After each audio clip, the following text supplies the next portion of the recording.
آپ صلی اللہ علیہ وسلم نے اپنی امت کو بہت سارے اذکار سکھلائے جس کے ذریعے وہ اپنے رب کے قریب ہو سکتے ہیں، لیکن ایک ایسا ذکر جس کے آپ صلی اللہ علیہ وسلم نے 4 فضائل بیان کیے، اور وہ 3 الفاظ ہیں: رضیت باللہ ربا وبالاسلام دینا وبمحمد الرسول۔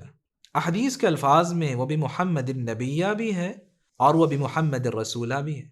یہ 3 الفاظ ہیں۔ الفاظ کتنے مبارک ہیں۔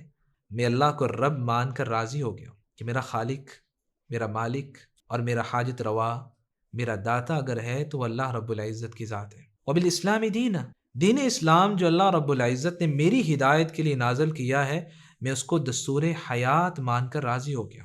وبمحمد الرسول، اور آپ صلی اللہ علیہ وسلم جو میری رشد و ہدایت کے لیے آئے ہیں، میں ان کو ہادی رہبر مان کر راضی ہو گیا۔ اگر کوئی انسان ان 3 الفاظ کو کہہ دیتا ہے، آپ صلی اللہ علیہ وسلم نے اس کے 4 فضائل بیان کیے۔ سب سے پہلی فضیلت صحیح مسلم میں عباس بن عبد المطلب رضی اللہ تعالیٰ عنہ بیان کرتے ہیں، اور یہ آپ صلی اللہ علیہ وسلم کے چچا ہیں، کہ آپ صلی اللہ علیہ وسلم نے فرمایا: ذاک طعم الایمان من رضی باللہ ربا وبالاسلام دینا وبمحمد الرسول۔ وہ انسان ایمان کا ذائقہ چکھ لیتا ہے جو یہ 3 کلمات کہہ دیتا ہے، جو یہ سمجھ لیتا ہے، یقین کر لیتا ہے کہ خالق و مالک صرف اللہ کی ذات ہے۔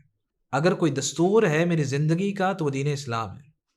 اگر کوئی میرا امام، پیشوا اور لیڈر ہے تو وہ آپ صلی اللہ علیہ وسلم کی ذات گرامی ہے۔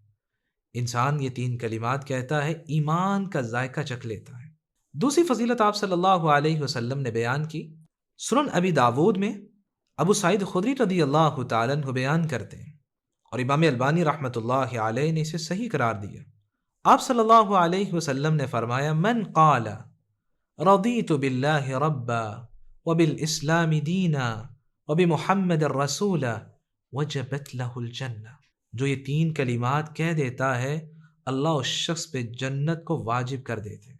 تیسری فضیلت آپ صلی اللہ علیہ وسلم کے صحابی منیذر بیان کرتے ہیں، اور یہ المعجم الکبیر کے اندر ہے، اور امام البانی رحمۃ اللہ علیہ نے اسے صحیح قرار دیا ہے۔ منیذر رضی اللہ تعالیٰ عنہ بیان کرتے ہیں، آپ صلی اللہ علیہ وسلم نے فرمایا: من قال اذا اصبح، جو انسان صبح کرے اور اپنے صبح کے اذکار میں یہ 3 کلمات بھی کہہ دے، رضیت باللہ ربا وبالاسلام دینا وبمحمد النبی، یہ 3 کلمات کہنے میں وقت نہیں لگتا، چند سیکنڈ لگتے ہیں۔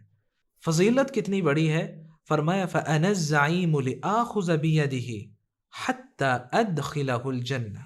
قیامت کا دن ہوگا، میں ضمانت اور گارنٹی دیتا ہوں کہ میں اس کا ہاتھ پکڑوں گا اور اس کو جنت میں داخل کر دوں گا۔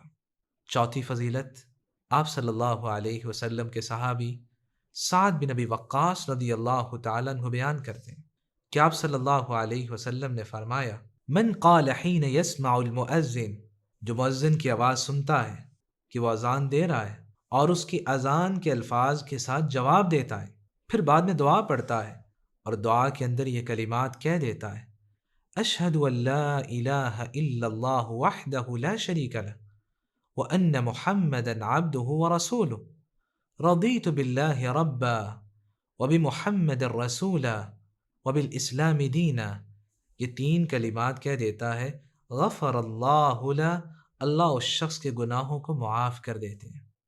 یہ 3 کلمات اتنے مبارک ہیں، انسان کہہ دیتا ہے، ایمان کا ذائقہ چکھ لیتا ہے، اللہ اس شخص پہ جنت کو واجب کر دیتے ہیں، اور آپ صلی اللہ علیہ وسلم اس کا ہاتھ پکڑ کر جنت میں داخل کریں گے، اور یہ کہنے والا اللہ اس کے زندگی بھر کے گناہ معاف کر دیتے ہیں۔